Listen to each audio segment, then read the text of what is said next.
parle aux gens. C'est ça, Ça parle aux gestionnaires aussi, ça parle aux leaders. Ouais. Ils ont envie de se faire dire « Hey, tu peux être toi-même dans ton rôle. Tes valeurs correspondent à celles de l'organisation. T'es un agent de changement. Ouais. On veut que tu sois là. On veut que tu sois là tel que t'es. C'est toi qu'on a choisi. » T'sais, au-delà de tes connaissances, on parle beaucoup de savoir-être. Ouais, c'est ça. C'est hein? ça. Julie Lévesque-Côté est actuellement professeure associée à l'École de gestion de locuteurs et travaille au 6 de la Naudière en soutien à la transformation des pratiques de leadership. Elle a fait ses études en psychologie et elle s'est spécialisée dans le domaine du leadership et du fonctionnement au travail au doctorat. Depuis le début de son parcours académique, elle a toujours valorisé, voire priorisé, les partenariats avec le terrain et c'est ce dont elle est le plus fière professionnellement. Plus personnellement, elle est fière de mener une carrière qui la passionne tout en étant la maman de 3 beaux enfants qu'elle adore et qui la garde en équilibre. Aujourd'hui, Julie a accepté de venir nous parler de leadership authentique.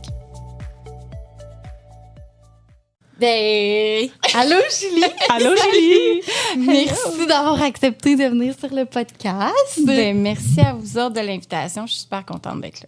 Oui, puis faut le dire, là, Julie, dans le fond, on la connaît très bien. On est collègues, en fait, de l'UQTR. Et moi, j'ai travaillé, en fait, pour toi comme auxiliaire d'enseignement. Fait que tu m'as initiée aussi à la charge de cours, là, en fin de compte, parce que tu m'as quand même donné l'opportunité d'enseigner un cours. Oui, puis j'ai écouté les podcasts précédents, puis t'en as parlé de ta première expérience d'enseignement. Puis là, je me suis dit, je sais pas si ça parle de celle qu'on a fait ensemble, mais Oui. Oui, puis moi aussi, dans le fond, Julie, j'ai été assistante de recherche pour elle quand elle était à l'Université à Sherbrooke. Ça fait comme plus que 3 ans. En 2021.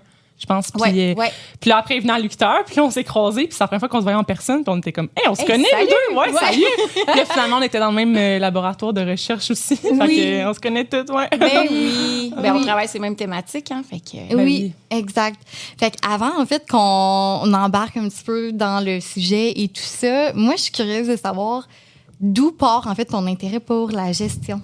Oh! En fait, ça part d'assez loin, j'ai le goût de vous dire, parce que mon père a toujours eu... en fait, il n'a pas toujours eu, mais du moment que, par exemple, j'ai été un petit peu plus impliquée dans le milieu du travail, mon père avait une entreprise. Donc, il gérait... il y avait une PME, là, en fait. Et, très tôt, j'ai été à même de voir c'était un petit peu quoi la gestion en plus petite entreprise. Fait qu'évidemment, lorsqu'on a une PME, le dirigeant, le propriétaire dirigeant a beaucoup de chapeaux. Hein? Donc, au niveau des finances, au niveau des RH, au niveau recherche-développement, au niveau de toute la planification. Donc, ça m'a permis de voir différents champs de gestion. Puis, déjà là, j'avais un intérêt. J'ai travaillé avec lui là, du moment que j'ai pu travailler, je dirais, là, jusqu'à ce que j'embarque plus, je dirais, plus... à fond de train dans mon doc. Mais même au début du doc, là, je travaillais avec mon père. Parce que toi, tu as un background en psychologie aussi, c'est ça? Exact. Donc, j'ai fait mes études en psycho. J'ai commencé des études en relations industrielles. Ah, OK. L'aspect GRH m'appelait, puis on me disait, si tu vas en RI, tu as plus de portes ouvertes, en fait. Fait que j'avais commencé comme ça. Puis ensuite, l'aspect humain m'interpellait beaucoup. Puis tout l'aspect humain du gestionnaire aussi. Donc, comment on arrive à tirer le meilleur de nos employés tout en les gardant heureux. Donc, c'est surtout ça qui m'a interpellée au niveau de la psycho. Fait que très tôt, là, j'avais plus d'intérêt en psycho du travail qu'en psycho plus clinique, disons, avec une clientèle adulte, disons. Fait que tout l'aspect du travail m'a toujours plus intéressée là, que le reste. Oui. Puis, c'est ça. Fait qu'en fait, ce qui t'a amené à t'intéresser à la gestion, en fait, à l'humain au cœur de la gestion, c'est ce mix-là, finalement, entre ton intérêt pour le travail ou, dis-moi, la curiosité que tu avais pour le travail aussi de ton père et le bien-être humain. Parce que, tu sais, aussi, on va se le dire, le travail, c'est l'activité de vie que tout le monde fait le plus. Fait que, le bien-être, au final, au travail, c'est super important. Oui, puis, tu sais, j'ai le goût de te dire que, de vous dire, en fait, que, tu sais, le travail, ça a toujours fait partie de moi. C'est comme si même quand j'étais à l'école, j'étais une travaillante. Tu sais, j'ai toujours mis beaucoup d'efforts. Fait que pour moi, tout était comme un travail, au fond. Là. Fait que ça a comme toujours teinté un peu ma perception des choses. Puis souvent, nos intérêts de recherche découlent des défis qu'on a, peut-être, ou de notre perception des choses, la couleur qu'on donne aux choses qu'on vit puis qu'on voit. Ouais. Fait que c'est ça aussi, probablement, là, que j'avais le goût de creuser un peu mon rapport, peut-être moi-même, au travail. Oui. Tantôt, tu parlais aussi que ton père était propriétaire, dirigeant, en fait, d'une petite entreprise. Ouais. Moi, ça me rejoint aussi, parce que mon père aussi, il est propriétaire d'une petite entreprise. Oui. Puis, moi aussi, j'ai comme évolué dans ce milieu-là, puis c'est là que tu vois vraiment que le gestionnaire a tellement un rôle important pour les employés. Lui, ses employés sont là depuis 20, 30, 40 ans, ils sont jamais partis. Puis, en ayant une famille, disons, en affaires, on va se dire que on voit l'effet aussi, par exemple, d'un départ. On a comme l'autre côté de la médaille, où est-ce que quand il y a quelqu'un qui part en arrêt de travail, quand il y a quelqu'un qui quitte l'entreprise, souvent, on lui souhaite la meilleure des chances. Puis nous, en tant qu'équipe, si on le vit comme un coéquipier ou un collègue, on essaie de pallier, puis on fait... Mais quand on parle d'un gestionnaire ou d'un dirigeant, mais ça a un impact sur l'entreprise, vraiment, on le voit. Fait que quand on a l'autre côté de la médaille, on peut aussi le voir. Vraiment. Puis, c'est ça, on parle de gestion, mais on est aussi là pour parler, en fait, de leadership. Fait que plus précisément, de leadership authentique. Puis, là, je t'ai demandé, en fait, d'où partait ton intérêt pour la gestion, mais d'où part ton intérêt pour le leadership? Écoute, pour moi, dans le rôle du gestionnaire, c'est une grande partie de sa posture qui n'est pas nécessairement liée à son rôle, mais ça en fait partie. Idéalement, dans le meilleur des mondes, notre gestionnaire va être aussi un leader, ce qui n'est pas toujours le cas, mais on essaie d'aller dans ce sens-là. Donc, pour moi, ça faisait partie de ce rôle-là. Donc, j'avais un intérêt particulier dans l'influence, dans comment on va arriver à mobiliser nos équipes ou à les amener à se mobiliser. Donc, il y avait cette partie-là du rôle qu'on va appeler leadership, qui faisait partie de mon intérêt. Puis, j'ai été intéressée plus particulièrement à l'authenticité parce que ça me parle. Cet aspect-là d'être soi-même, de s'y à ses valeurs dans l'exercice de son rôle, puis d'être capable d'être un leader à l'extérieur du rôle de gestionnaire, donc à l'intérieur des équipes, en étant soi-même, pas en s'appuyant sur un pouvoir qu'on a qui est lié à notre fonction. Donc, cette authenticité-là, qui peut être liée à différents rôles qu'on a dans l'équipe pour exercer notre leadership, pour moi, c'était vraiment intéressant. Donc, c'est une thématique qui dépasse le cadre du travail aussi, parce qu'au début, je m'intéressais aussi au sport. Donc, j'avais un intérêt pour la psychologie plus du sport, mais c'est un domaine vraiment en émergence à l'époque où j'ai commencé ou que je regardais vers où je m'en irais au doc.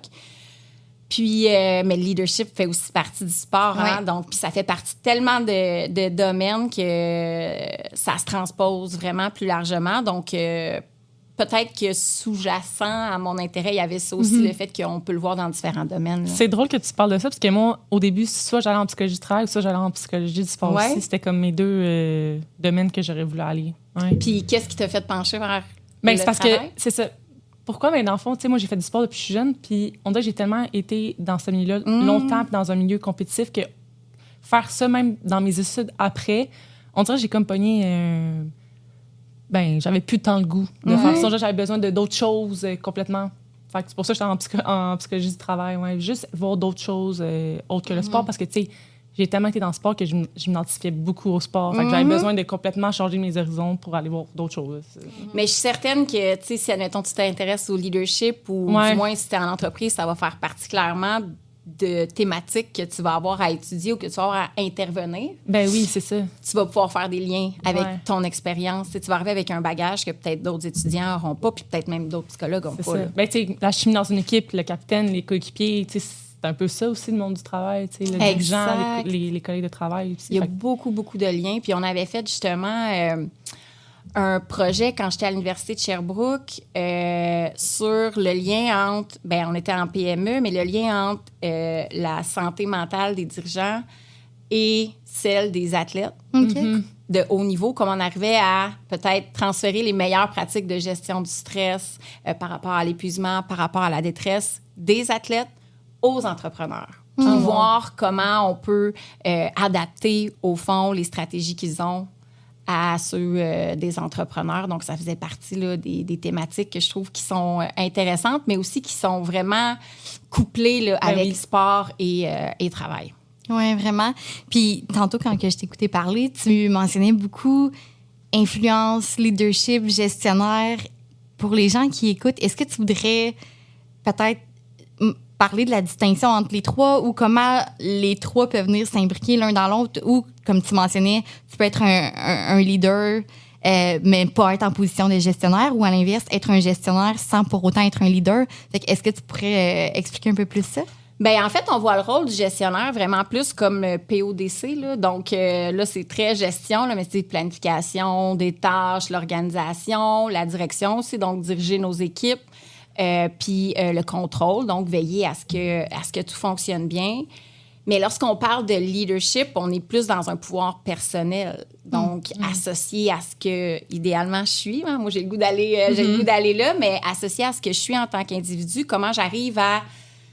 J'aime dire inspirer, mais pour moi, je suis pas dans l'inspiration charismatique de gestion des impressions, mais inspirer en étant soi-même. Puis pour moi, je fais le lien, en fait, leadership égale influence. Ouais. Donc, j'influence les gens, j'influence le cours des choses, le cours des situations.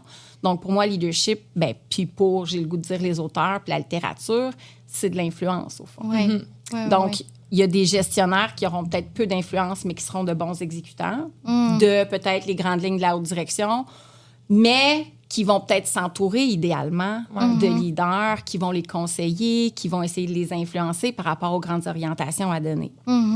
Fait que là, si je comprends bien, tout ce que tu dis, ça, c'est que c'est quelque chose qui peut se développer, dans le fond. Absolument. C'est ça, c'est pas quelque chose que t'es né avec ou... Mais ça, c'est le grand débat. C'est le grand débat. J'ai le goût de dire qu'il y en a qui ont un terreau plus fertile que d'autres. Okay. Hein? Ouais. Il y en a qui ont des occasions où ils vont avoir à développer ou à mettre en valeur leur capacité de leadership, des situations qui vont les faire s'élever puis qui vont dire « Hey, j'ai du leadership », quelque chose que j'avais peut-être un petit peu plus caché, mais qui m'a permis d'être mis en valeur.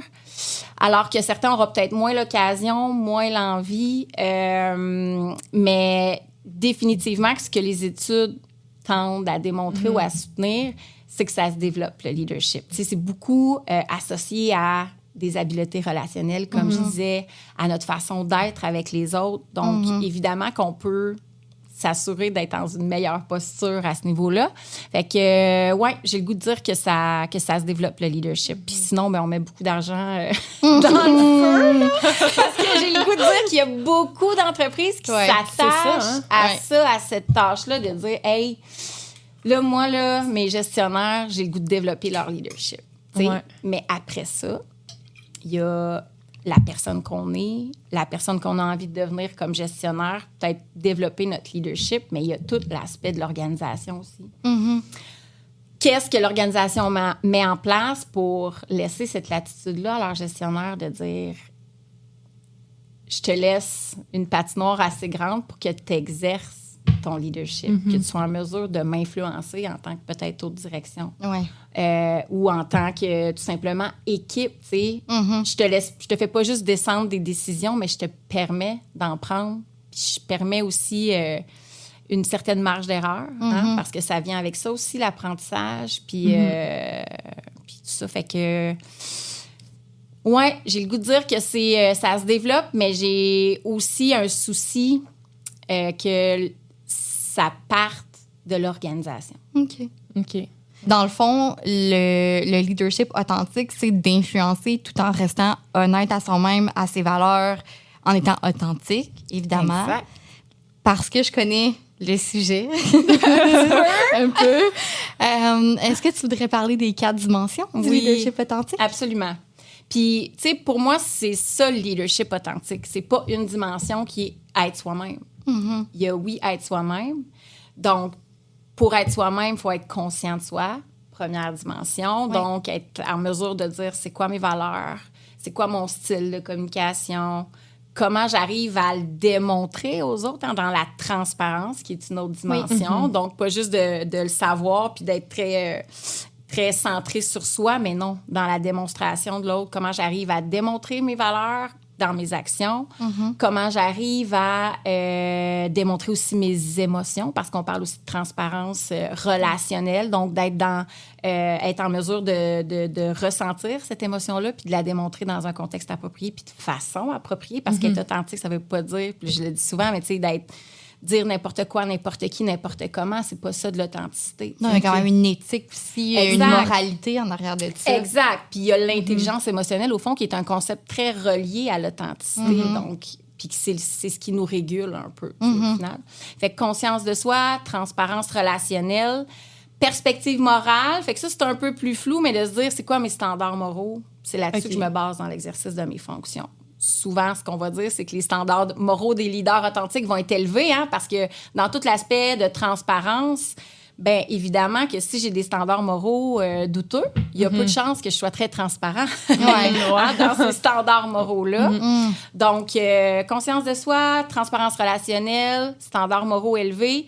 Et évidemment, bien, il y a tout l'aspect de traitement, on va dire, équilibré de l'information. Donc, c'est davantage associé à je vais chercher du feedback, je demande l'opinion des gens, j'arrive à me faire une tête, oui, basée sur mes valeurs, mais je suis influençable. Je suis pas hermétique au positionnement des autres, au jugement des autres, à leur façon de voir les choses. Donc, il y a, oui, être centré sur soi, mais il y a beaucoup de relations à l'autre aussi. C'est ça. C'est pour ça que, tu sais, des fois, je lis des choses où, tu sais, je me dis... Il n'y a pas juste le « je me connais moi-même puis je le démontre aux autres ». Non, je me laisse influencer. Puis c'est aussi par le feedback de l'autre que j'arrive à me connaître. Oui, c'est ça. Ouais. Puis ça, c'est en demandant du feedback, ce qui est des fois tough. En demandant puis en étant ouvert à le recevoir. Exact. Aussi. Parce que si je te demande, puis c'était comment, j'étais comment dans cette situation-là en tant que gestionnaire, c'est se montrer vulnérable aussi. Oui. C'est de s'ouvrir aux rétroactions puis de les accepter. Puis pas juste de les accepter, mais j'ai le goût de dire de les considérer. Ouais. Oui. Donc, je le prends ton feedback, peut-être que je le reçois, puis ça fait comme, ben voyons, je suis pas comme ça ou c'est pas comme ça que je me perçois.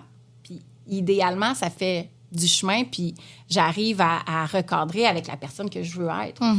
C'est ça. Donc, ça ressemble à ça, les dimensions du leadership authentique. Puis je suis contente que tu me permettes de le dire parce que souvent, on parle juste d'être soi-même. Mais ça va au-delà de ça, le leadership authentique, parce que quand tu essaies d'influencer, mais c'est l'autre qui te l'accorde. Donc, il faut que tu sois en relation avec l'autre. Oui. OK. On parle beaucoup de gestion depuis tantôt. Est-ce que tu peux développer ton leadership authentique chez les employés? Absolument. Puis, tu sais, l'authenticité, tu sais, t'es pas hier, t'es un leader et demain, t'es un leader authentique. Tu sais, c'est le parcours, j'ai le goût de dire, d'une vie, tu sais. C'est rare, le 100% authenticité, là. Tu sais, si t'apprends à te connaître, fait qu'évidemment qu'il y a certaines situations qui t'amènent peut-être à accélérer ton développement puis ta connaissance de toi aussi, puis comment t'arrives à être transparent dans ces situations-là. Tu sais, c'est le développement d'une vie. Donc, évidemment qu'en étant employé, il y a des événements qui t'amènent à en apprendre davantage sur toi et qui t'amènent à voir si tu es en mesure, en fait, d'exercer une certaine influence par rapport à la transparence que tu as, par rapport à comment tu vas chercher de l'info dans ton équipe. En étant un membre de l'équipe et non... Puis, tu sais, quand on y pense, le leader est aussi un membre de l'équipe. Mais définitivement que si on souhaite développer le leadership des gens, il faut qu'on se base aussi sur les employés. C'est pour ça que dans certaines organisations, peut-être plus grosses, il y a une relève.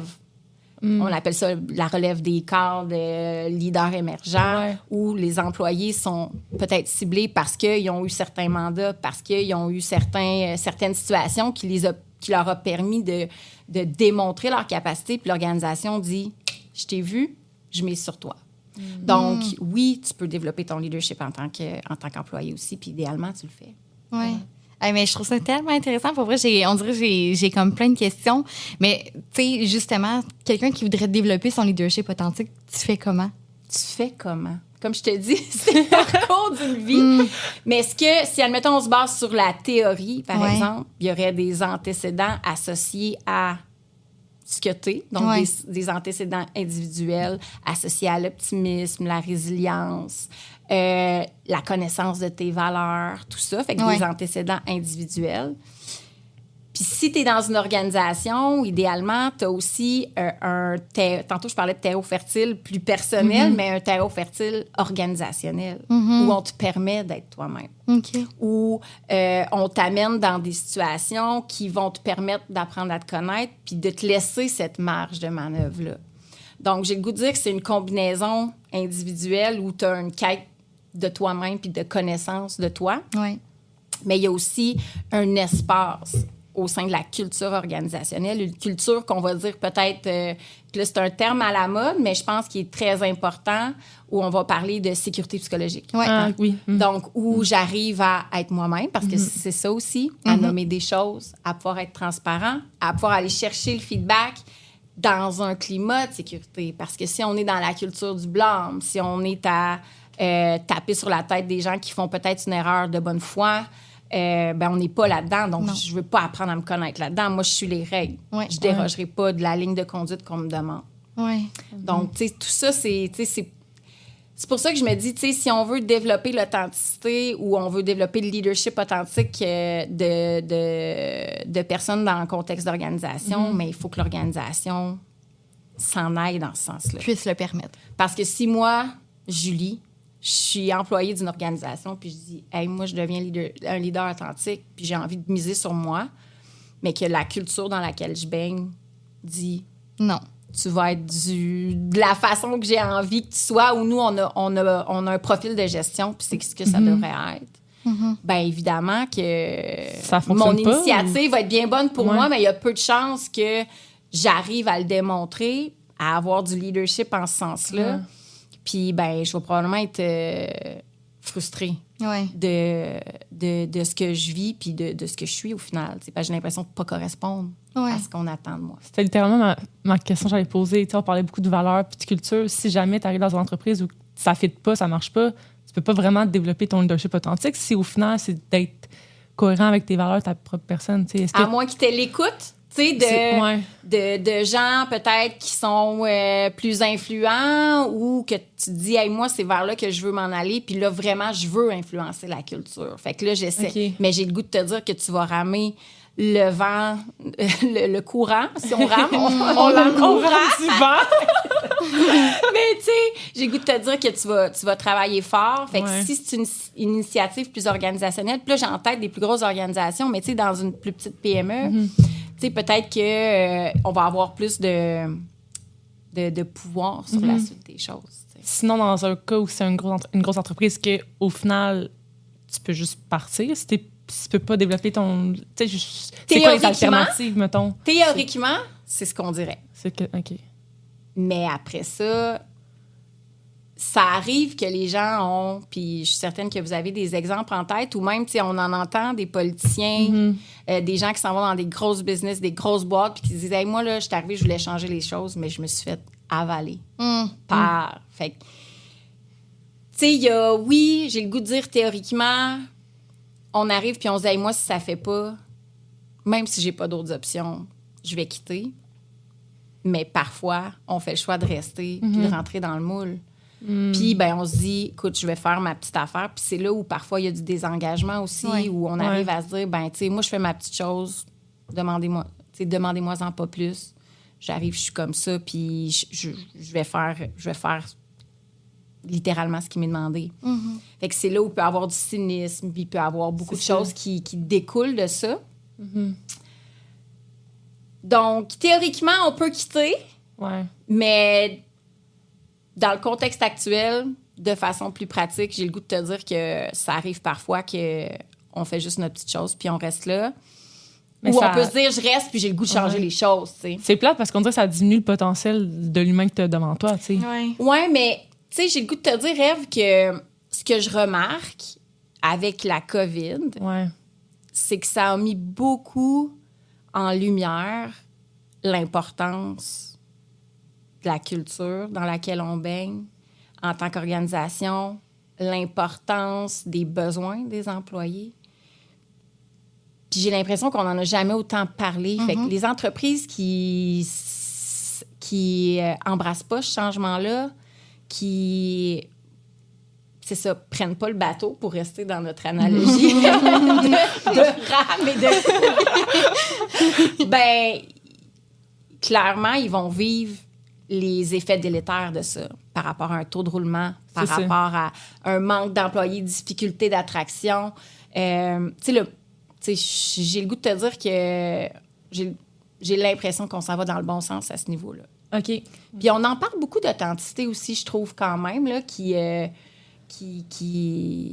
j'ai l'impression qu'on... Ben, peut-être que c'est des formations professionnelles parce que je m'intéresse beaucoup à ça, mais j'ai l'impression qu'on a de plus en plus de demandes par rapport à ça. Puis ça parle aux gens. C'est ça, ça parle aux gestionnaires aussi. Ça parle aux leaders. Ouais. Ils ont envie de se faire dire « Hey, tu peux être toi-même dans ton rôle. Tes valeurs correspondent à celles de l'organisation. Tu es un agent de changement. Ouais. On veut que tu sois là. On veut que tu sois là tel que tu es. C'est toi qu'on a choisi. Au-delà de tes connaissances. On parle beaucoup de savoir-être. Ouais, c'est ça. C'est ça. Tu sais, je pense qu'il y a quand même beaucoup de travail qui sont faits par plein d'intervenants, tu sais. Puis, tu sais, pour moi, puis, tu sais, je vous en ai déjà parlé, Ariane, on a eu la chance d'avoir beaucoup de conversations à ce sujet-là, mais, tu sais, pour moi, la recherche puis le terrain, là, ça devrait être des vases communicants, ce qui n'est pas toujours le cas. Mais j'ai le goût de dire qu'on essaie de faire un travail, puis on en a de plus en plus, tu sais. Il y en avait déjà beaucoup, mais tu sais, des profs d'université, des chercheurs, puis même des consultants qui sont aussi, j'ai le goût de dire, plugués sur la recherche, tu sais, en voulant dire, on veut mettre les bonnes pratiques en place, on s'inspire des travaux des chercheurs. Tu sais, je pense qu'il y a un bon travail qui est fait à ce niveau-là de sensibilisation, les podcasts, tu sais, vous faites partie de ces initiatives-là, puis je trouve ça super important de le faire. Il y en a beaucoup quand même qui abordent ces thématiques-là dans différentes organisations, selon différents points de vue. Puis ça, j'ai l'impression que c'est des bons véhicules pour partager cette information-là puis sensibiliser les organisations par rapport à l'importance de miser sur nos gens, au fond. Tu sais, moi, je trouve ça vraiment important, ça, de miser sur nos gens. Puis justement, tu sais, ça serait quoi l'impact au niveau du business ou entreprise, tu sais, du leadership authentique, en fin de compte? Bien, tu sais, moi, j'ai fait surtout des travaux associés à l'impact sur la motivation, par exemple. Mais oui, mais tu sais, ça impacte aussi la performance. Bien, absolument. de l'entreprise. Absolument. Donc, tu sais, moi, j'ai travaillé, on a fait des travaux sur, bon, si j'ai un leader authentique, à quel profil de motivationnel là, je vais avoir plus de chances d'appartenir, par exemple. Puis là, ce qu'on remarque, c'est avoir un leader authentique, qu'on va dire, qui est conscient de lui-même, qui m'interpelle, qui m'interpelle dans sa prise de décision, qui m'inclut dans le processus, qui me demande du feedback, puis sur qui j'ai l'impression que je peux compter parce que c'est quelqu'un qui a de la rigueur, parce que c'est quelqu'un qui a un code moral.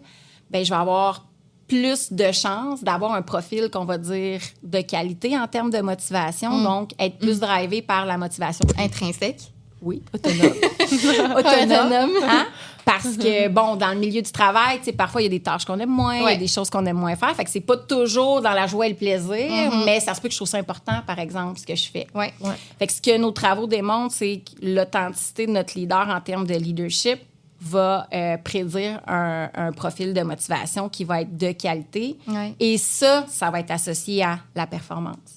Ça va être associé à l'engagement aussi. Parce que, tu sais, quand on parle de bénéfices pour l'organisation, les employés présents, mais au-delà de la présence, des employés engagés, qui ont à cœur ce qu'ils font, qui ont à cœur la mission de l'organisation, qui s'y engagent, peut-être même que sans leur demander, ils vont au-delà de leurs tâches, en termes de citoyenneté organisationnelle. Je pense que c'est des atouts, puis c'est des impacts, des conséquences positives qu'on veut avoir comme organisation. Puis ce que j'entends, puis là, j'avoue que ce pan-là de la littérature, j'ai l'impression qu'il y a moins de travaux sur le leadership authentique associés aux conséquences pour le gestionnaire.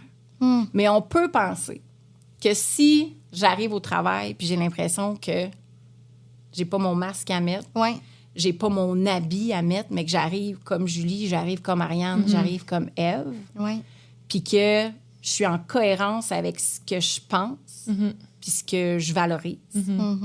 Puis je suis transparent là-dedans. Puis j'arrive à inclure les membres de mon équipe. Puis on communique. Puis on se communique des choses pas toujours positives, hein, quand on arrive à se dire les vraies choses constructives de façon bienveillante. Ouais. Moi, j'ai l'impression, puis là, j'ai pas de travaux à te citer, mais j'ai cette impression-là que je me sens mieux, moi, dans mon travail. Puis si je me sens acceptée par mon employeur puis l'organisation dans laquelle je baigne, il y a plus de chances que je reste aussi. Puis mon bien-être devrait se refléter sur le bien-être de mon équipe. Ouais, va influencer. 100%. Ouais. Hein? Ouais. Donc, quand on parle de fonctionnement au travail, c'est ça aussi. Puis, tu sais, il y a des travaux qui disent 70% à peu près de l'expérience au travail de mes employés vont être déterminés par le gestionnaire. Donc, si je suis pas bien, si je me sens pas en cohérence, si je suis malheureux... C'est beaucoup, là. C'est énorme. Hey, c'est énorme. 70%. C'est énorme. C'est énorme. Les gestionnaires, là on parle vraiment du gestionnaire leader. Là, Oui, donc, oui. ils ont une grosse part du fonctionnement ou de l'expérience au travail de leurs employés. Énormément. Énormément. Puis c'est pour ça que là, on entend, tu sais, puis il y a plein d'initiatives, là, puis, tu sais, je pense à Bon Boss, par exemple, qui s'intéresse beaucoup à l'expérience gestionnaire, qui en parle beaucoup. Pour moi, c'est un cheval de bataille aussi. Parce que, tu sais, c'est l'image de tu mets ton masque avant de pouvoir aider l'autre. Tu sais, pour moi, le gestionnaire, c'est ça aussi, tu sais, c'est qu'il faut qu'il soit bien, qu'il ait une expérience au travail positive pour que ça se reflète dans son équipe. Mon Dieu. Ouais. Ouais. Mais en tout cas, on dirait tout ce qu'on parle, je trouve ça. Mais c'est fou, mais c'est parce qu'on dirait qu'il y a j'ai comme plein de questions. Puis en tout cas, je vais les poser quand même parce que des fois, je me demande si c'est approprié d'aller là, mais en même temps, je pense que oui. Là. Mais c'est juste parce que, tu sais, je sais qu'il y a beaucoup de gens que leur travail, c'est leur travail, leur vie personnelle, c'est leur vie personnelle. Ils vont pas mêler nécessairement les deux. Ils seront pas nécessairement amis avec des collègues ou ils viennent travailler, faire leur job. Ils parlent à personne. Ils parlent à personne. Quand c'est terminé, ils s'en vont chez eux. Fait que, on dirait, autant que parce que tu le sais, j'y crois à fond. J'y crois à fond au leadership authentique. Mais en même temps, j'essaie de voir l'envers de la médaille aux gens qui... Parce que moi, j'en ai des amis, là, puis tu sais, qui me disent que je vis dans mon monde de licorne avec mes lunettes roses, là, que comme tout le monde veut bien faire, tout le monde veut aider tout le monde, puis tout le monde est engagé, mais c'est pas ça, pas en toute la réalité. Ouais. Fait que, comme, on dirait, je suis juste curieuse d'avoir ta vision des choses par rapport à, tu sais, justement, quoi faire avec ces gens-là, ou y a-tu quelque chose à faire? Oui, comme, c'est quoi ta vision par rapport à cette perspective-là, en fait, du travail? Puis, tu sais, là, je veux pas généraliser non plus. Ouais. Mais, tu sais, j'ai le goût de dire que les gens ont des expériences aussi Oui. passées. Tu sais, moi, je pense pas qu'il y a des gens qui... en fait, ça arrive qu'il y a des gens qui disent, regarde, moi, là, je viens faire ma job. Oui. Je punch. Puis je punch à la fin. Puis j'ai fait... Je vis pas pour travailler, mais je travaille pour vivre. Ouais. Donc, tu sais, moi, je viens chercher ce que j'ai à chercher. Puis, tu sais, j'en fais pas plus, j'en fais pas moins. Mes relations sont cordiales, c'est correct. Après ça, pas se dévoiler au grand complet à son équipe, pour moi, c'est en cohérence avec l'authenticité. Tu sais, je veux dire, si je suis en cohérence avec ce que je suis, Ouais. c'est pas d'être un livre ouvert, l'authenticité. Ouais. Mais je pense que je trouve ça bien, en fait, que tu en parles puis de faire cette distinction-là parce que, justement, tu sais, peut-être que moi aussi, j'étais biaisée par un peu cette perception-là parce que je peux peut-être être tendance à être un livre ouvert. Fait que, tu sais, pour moi, être authentique, c'est, oui, d'être vulnérable, d'être transparente, mais ça peut, tu sais, tu peux être authentique aussi tout en étant... Réservé. C'est ça. Exactement. Ouais. Être l'opposé de toi aussi, tu sais. Ouais. Tu sais, il y en a des gens qui sont authentiques, mais qui parlent pas nécessairement fort. Ouais. Tu sais, être authentique, ça veut pas dire être la show-off Non, ou exact. être la personne qui se dévoile le plus. C'est d'être centré sur ce que je suis en dedans puis ce que je démontre. C'est en cohérence. Ouais. Là, je parle beaucoup de cohérence. Là. J'ai l'impression que ça fait 50 fois que je le dis, mais c'est quand même, c'est central quand même, ça. ouais. Tu sais. C'est quand les comment on dit, quand les bottines suivent les babines. Ouais. C'est, tu sais, quand tu walk the talk. Exactement. C'est ça. Ouais. Donc, pour moi, il y a une différence entre être authentique et être un livre ouvert. Tu sais, pour moi, ça vient pas nécessairement avec. Tu sais, fait que tu peux venir au travail, faire ton travail, te baser sur tes valeurs, être transparent quand même en mentionnant que parfois, il y a des choses qui sont plus difficiles, sans t'étendre puis trop divulguer d'infos qui sont pas nécessaires. Mais tu sais, de dire, écoutez, gang, si tu es dans une position de leadership, de dire, les temps sont durs, je trouve ça difficile, mais de garder le cap en disant, on va y arriver ensemble. Je pense que c'est d'être authentique sans dire, écoute, c'est tellement rough, je trouve ça vraiment difficile, j'y arriverai pas. Ou, tu sais, pour moi, il y a un moyen d'être centré sur ce que je vis sans être déchargé, là, une charge émotionnelle sur mon équipe qui va les stresser davantage, qui va rendre ça anxiogène. C'est ça l'intelligence émotionnelle aussi. Oui, exact, c'est ça. C'est de dire, j'accueille ce que je vis, j'en suis conscient, mais je suis capable de lire l'audience puis de dire, c'est pas à place pour déverser ça. Mais je peux nommer quand même, en cohérence avec ce que je vis, que c'est difficile. Parce que tu as l'air déconnecté. Tu sais, des fois, on va le voir, on dirait que ça colle pas. Tu te dis, crime, il y a quelque chose que tu n'arrives peut-être pas à identifier, mais tu te dis, parfois, c'est le manque d'authenticité de la personne qu'on a devant nous. Oui. Ben, le non-verbal, c'est la majorité aussi de la communication, là, en fin de compte. Exact. C'est ce qu'on remarque le plus. Je pense que c'est ce qui est avancé dans mon cours. C'est la communication. T'es bonne, oui, c'est ça. Mais pour revenir un peu là-dessus aussi, puis c'est peut-être à l'inverse de ce qu'on aborde depuis tantôt, mais je pense que ça peut être quand même intéressant. Est-ce qu'il y a des... Parce que, tu sais, comme je disais, moi, j'ai peut-être le mindset de penser que parce que j'ai tendance à être très proche de mes émotions, tu sais, faut que je sois un peu un livre ouvert, c'est ça, être authentique à moi. Non, en effet, c'est de travailler son intelligence émotionnelle et tout. Mais ça pourrait être quoi, par exemple, justement, les angles morts d'une personne, tu sais, qui... Faire juste attention. faire attention. Ben, en fait, j'ai le goût de te dire que ça y va aussi beaucoup avec l'expérience que tu as. Au final, puis, sais-tu quoi? Je pense qu'on a quand même un bon... Il faut se faire confiance là-dessus. On a quand même un bon thermomètre, j'ai le goût de dire, là, par rapport à l'eau, là, où est-ce qu'on se dit, tu sais, l'eau, es-tu sûre ou es-tu pas sûre? Je suis vraiment dans... Oui, tu sais. T'es dans l'eau ce soir, là. Oui, je suis vraiment dans les liquides. Merci de m'avoir fourni un verre d'eau, clairement. Hey, ça, c'est drôle. Dans le liquide, en soi. Je suis en train de boire ma gorgée d'eau, là. Tout comme ça. Je suis pas une fille de mer, zéro. Mais bon. Mais, tu sais, j'ai le goût de dire que il faut se faire confiance. Oui, c'est ça aussi, c'est de travailler peut-être sa confiance en soi ou sa capacité d'introspection. Exact. Ouais. De pas se dire, si je me dévoile pas, je vais pas être une mauvaise personne, tu sais. Puis, tu sais, de se tenir un journal. Tu sais, parfois, juste de se garder une espèce de journal de bord. Là, où, tu sais, tu fais le bilan de ta journée, où tu arrives à faire de l'introspection, mais aussi de faire une rétrospective de ta journée, puis dire comment je me sentais à ce moment-là, comment j'ai agi aussi à ce moment-là, tu sais, de prendre un moment pour dire, OK, je m'en vais, par exemple, dans une rencontre, c'est quoi mon état actuel, quel message j'ai envie de transmettre, qu'est-ce que je m'en vais adresser, comment je vais le faire, tu sais. Ça semble être contraire à de l'authenticité, mais pour moi, non. Parce que puis je sais pas si vous avez entendu parler de ça, le travail émotionnel. Ou, tu sais, on en parle beaucoup, par exemple, en service à la clientèle. Ou, tu sais, par exemple, tu fais face à un client difficile. Puis là, en dedans, là, tu as le goût de pogner nerf. Alors, pourquoi t'agis de même? Fait que là, en travail en surface, tu vas garder ton sourire. Tu vas dire merci, monsieur. Passif-agressif un peu. Mais tu as aussi le travail en profondeur, qu'on va dire, où tu essaies de te mettre à la place de l'autre. Comment je le recevrais, moi, si? Hein? Tu sais, de l'empathie. Exact. Puis de se dire, ben, tu sais, je connais pas la réalité de l'autre personne. Donc, tu changes ta perception en dedans de l'autre. Puis tu arrives à afficher, finalement, un non-verbal qui va être en cohérence avec ce que tu vis. Ça fait du tu sens. travailles sur ton émotion plus en profondeur plutôt que d'être incohérent avec ce que tu proposes ou ce que tu projettes par rapport à ce que tu ressens.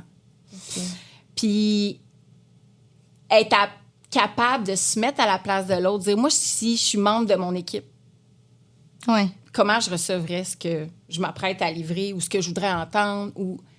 Tu sais, d'être capable d'être empathique par rapport à ça, je pense que c'est là que ça va nous aider beaucoup par rapport à ce qu'on livre, ce qu'on montre, ce qu'on garde pour soi, mais qu'on accueille, hein, qu'on n'est pas en train d'enfouir et de dire, moi, je veux pas aller là, tu sais. Fait qu'il y a une genre d'empathie envers les autres, mais envers soi-même aussi. Exact. Et tu sais, on parle d'autocompassion, Oui. parfois, de bienveillance envers soi. Ouais. Mais c'est ça, de se mettre un peu à la place de l'autre, je pense que ça aide à Ben, se comprendre. jauger. Ouais. Oui, puis à jauger Ouais. aussi ce que je garde pour moi, qui est un peu mon jardin par rapport à ce que je démontre à mon équipe. Mais je pense qu'un autre critère doit être d'être centré aussi, d'être ancré. Tu sais, en voulant dire que moi, si j'arrive puis la situation est difficile,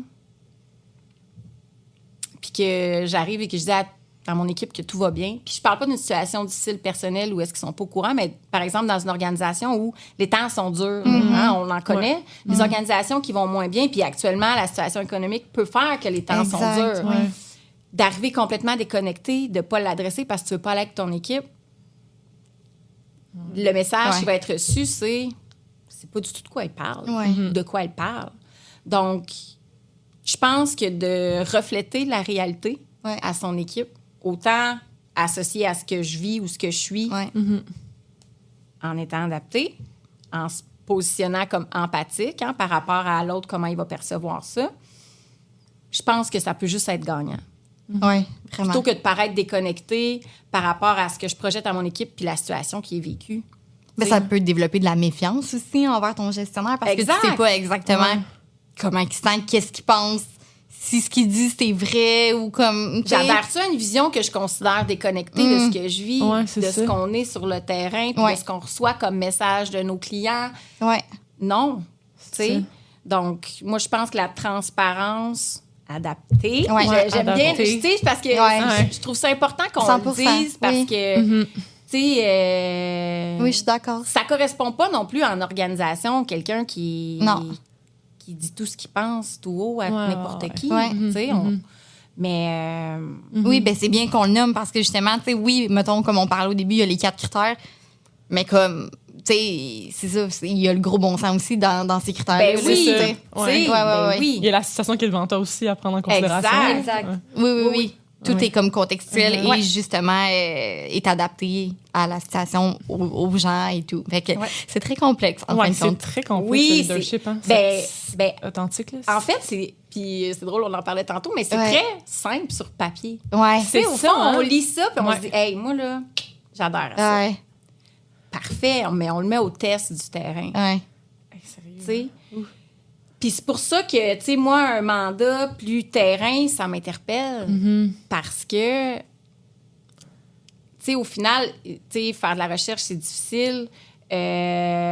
Enseigner, ça a ses défis, mais on demeure dans un environnement un peu plus aseptisé où, ben, on propose des choses, puis après, ben, les gens partent avec leur petit paquet, puis ils s'en vont essayer de mettre ça en place, puis des fois, ils se heurtent à un mur. Mais ils reviennent pas nécessairement nous voir pour nous dire, hey, ce que tu nous as dit, c'est comme très théorique, mais peu pratique, tu sais.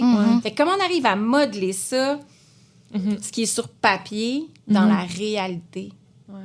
Ça, les étudiants, ils vont pas nécessairement challenger la parole du prof. Tu sais, puis aussi, les étudiants, la plupart, ben, on est jeunes, puis on n'a jamais été vraiment sur le marché du travail. Fait que, tu sais, c'est certain que quand tu arrives dans un milieu de travail ou que tu côtoies des employés qui ont peut-être 20 ans de plus que toi, 30 ans de plus que toi, puis c'est sûr qu'ils vont venir essayer de challenger qu'est-ce que tu dis, là. Tu sais.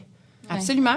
Challenger un peu le théorique et le pratique aussi, mais ouais. Ouais. Mais moi, j'aimais ça quand même, tu sais, avoir des... Ben, j'aime ça, avoir des personnes plus expérimentées, parce que souvent, ils se rendent compte de l'importance des pratiques qu'on essaie de mettre en place ou qu'on essaie de promouvoir. J'ai le goût de dire dans nos cours d'enseigner, parce que, tu sais, pour moi, enseigner, c'est très théorique, mais lorsqu'on essaie d'être un... J'ai juste agent de changement qui me vient en tête, mais tu sais, qu'on... Une partie prenante. Oui, mais tu sais, qu'on essaie de mettre des conditions de succès aussi aux étudiants pour qu'ils mettent ça en pratique, tu sais, de pas juste prendre le manuel, mais de dire, regarde, là, le manuel dit ça, dans la vraie vie, ça ressemble à ça, comment on analyse ça, qu'est-ce qu'on fait, tu sais, d'être davantage là-dedans. Puis je pense que les profs sont de plus en plus en ce sens, là, j'ai le goût de dire, parce que sinon, c'est déconnecté de la réalité, 100%. je trouve, là. Ouais. Mais moi, j'aimais ça parce que souvent, les étudiants qui étaient plus expérimentés, qui avaient de l'expérience, se rendaient compte lorsqu'ils avaient eu la chance de mettre ça en pratique ou lorsqu'il y avait eu un gestionnaire qui était comme ça, à quel point c'était gagnant. Ouais. Au long cours, mais que parfois, c'est difficile à mettre en place. Ouais. C'est un défi, vraiment. Ah ouais, vraiment. Est-ce que tu voulais qu'on y aille avec la dernière Ben oui, question? on peut. J'ai l'impression que le temps va tellement vite, là. Je Parce pense qu'il que est ça genre fait- déjà Hey, 6h30, moi là. aussi. Je pense que ça fait peut-être 40 minutes, je pense qu'on jase. Fait que je pense qu'on serait rendu peut-être en question plus d'inspiration. Fait que là, j'imagine que tu as regardé nos épisodes avant. Ben là, t'as dit? je sais pas, je suis capable de Écoutez, faire je veux l'effet wow, moi, par exemple. Là, c'est ça mon problème. Ben, en fait, là, la question d'inspiration qu'on a pour toi, qui touche pas nécessairement le leadership, ben, un peu, là, mais dans le fond, ça sort un peu du leadership authentique, là, en fait. Oui, là, ben non, puis mais c'est correct, ça. Je suis une personne. c'est ça. Fait que ce serait, quelles compétences professionnelles aimerais-tu développer dans la prochaine année et pourquoi? J'aime ça. C'est une bonne question, hein? Quelles compétences professionnelles je souhaite développer Et pourquoi? dans la prochaine année Ouais. et pourquoi? Je pense que en fait, je pense pas, je veux Oui. développer. Puis là, vous allez dire, OK, t'as-tu étudié en psycho? Mais j'aimerais développer mon écoute. Ouais. Puis là, tu vas me dire, c'est-tu vraiment une compétence? 100%. Oui. Ouais. Ouais, OK. Ouais. Ah ouais. Développer mon écoute. Pourquoi? Parce que... Puis là, vous me sortez un peu de ma zone de confort, mais c'est correct, j'aime ça, je suis contente. Parce que, en tant que prof, on est toujours interpellé sur différents sujets par notre expertise, là, hein, Oui. disons. Puis là, ben, on donne de l'info. Hein? Tu sais, notre communication est beaucoup unilatérale. Ouais. Moi, j'ouvre beaucoup... Toi, tu as assisté à mes cours, là, j'ouvrais beaucoup la conversation quand même avec les étudiants. Ouais. Mais tu sais, c'est quand même plus pas unilatéral, mais unidirectionnel. Ouais. Ouais, OK? unidirectionnel. Donc, unidirectionnel. Alors que lorsque tu es sur le terrain où tu dois accompagner des gens, répondre à leurs besoins, il faut que tu sois beaucoup dans l'écoute. Pas dans la transmission d'informations, pas associée à ce que l'autre te dit. Puis dans l'info que tu souhaites donner ou l'accompagnement que tu souhaites apporter, il faut que tu puisses saisir beaucoup, puis bien, en fait, le besoin. Puis c'est un défi pour moi parce que je me rends compte que j'ai beaucoup tendance à vouloir aller peut-être dans une direction ou m'appuyer sur les connaissances que j'ai Ben oui. pour aller de l'avant. Mais parfois, les connaissances que tu as sont pas associées aux besoins de la personne qui est devant toi. Puis c'est important que ce soit en lien pour qu'il y ait un effet positif, puis que ça soit que ça amène l'autre à se développer ou à se réaligner là, par rapport à ses objectifs. Donc, je pense que c'est toujours important de planer, de plancher sur son écoute, puis c'est... Je suis pas si mauvaise Ben que non. ça, mais je pense que j'ai quand même du travail à faire à ce niveau-là. Fait que beaucoup l'écoute. Ah, Puis, mais... tu sais, professionnellement, mais personnellement aussi, avec mes enfants. Oui. Tu sais, c'est ça. Ouais. Être plus dans l'écoute. Mais c'est fou que tu parles de ça, tu sais. On dirait que l'écoute, il faut tellement que tu saches. On dirait que ça te prend tellement d'introspection pour te voir aller. Tu sais, les humains ont la difficulté à se voir aller. Tu sais, Oui. Tu sais, c'est vraiment Exact. ça, tu sais. Exact, tu sais. Puis, tu sais, le pire, c'est que, tu sais, j'ai donné de la formation là-dessus. Tu sais, sur l'écoute, sur les moments de silence. Hein, parce que, tu sais, dans une conversation, par exemple, là, on échange. est-ce qu'on se donne le droit d'avoir un moment de silence pour réfléchir à notre réponse, pour réaligner notre prochaine question? Ouais. Mais là, moi, des fois, je suis mal à l'aise avec ces silences-là. Fait que là, je me dis ça. Je donne une autre info. Je repose d'une autre façon ma question. J'essaie tout de suite de donner une information. Mais tu sais, au final, si j'avais juste... Mon idée serait plus claire. Si j'avais pris une pause, en tout cas, bref. Ouais. Ouais, mais non, mais je trouve ça intéressant parce que ça aussi, c'est bien de le mentionner. C'est une compétence qui se développe. Là, je veux dire, c'est pas quelque chose qui est inné. Ben, tu sais, ça peut l'être chez certaines personnes, mais en même temps, c'est quelque chose qui a l'air de rien, mais qui est hyper complexe aussi. Fait que, tu sais, c'est... Vraiment? Fait que, c'est ça, je trouve ça Puis, intéressant. tu sais, d'aller dans... Puis souvent, on va s'écouter aussi dans l'écoute. Hein? Ouais. On va être beaucoup dans notre discours interne, comment ça nous fait réagir. Mhm. On va être capable de reformuler ou de répéter tes mots, hein? Parce qu'on écoutait d'une oreille, mais on était comment ça nous faisait réagir ou on était plus dans notre dialogue. Ouais. Hein? Fait que, tu sais, ça, c'est difficile de s'en défaire. Puis, tu sais, au début, peut-être pour refaire la boucle, mais tu sais, au début, je disais qu'on n'était jamais 100% authentique ou c'était le parcours d'une vie. Puis, tu sais, ça, pour moi, actuellement, de changer de paradigme, là, j'ai le goût de dire, par rapport au milieu académique, puis là, d'être sur le terrain, vraiment, dans une organisation, ça m'amène à me connaître d'une autre façon aussi. Tu sais, puis c'est le parcours d'une vie au final, puis c'est le cheminement d'une vie de se connaître là, en tant qu'être humain. Puis, ben, tu sais, évidemment, moi, j'essaie de tendre vers l'authenticité, fait que j'ai le goût de dire en tant que leader, puis en tant que personne au travail aussi. Donc, ça m'amène à me dire, ouais, j'ai juste à travailler, tu sais. Alors que je pensais qu'avant, dans le contexte que j'étais, j'avais l'impression que c'était OK.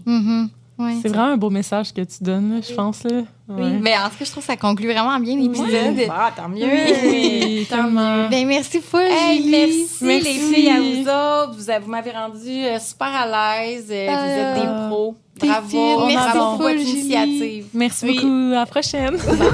Bye. N'hésitez pas à nous suivre sur nos différentes plateformes, Instagram, LinkedIn, TikTok et Spotify. Nous partagerons du contenu régulièrement. Soyez des nôtres et prenez part à des discussions enrichissantes sur différents thèmes en lien avec la santé organisationnelle.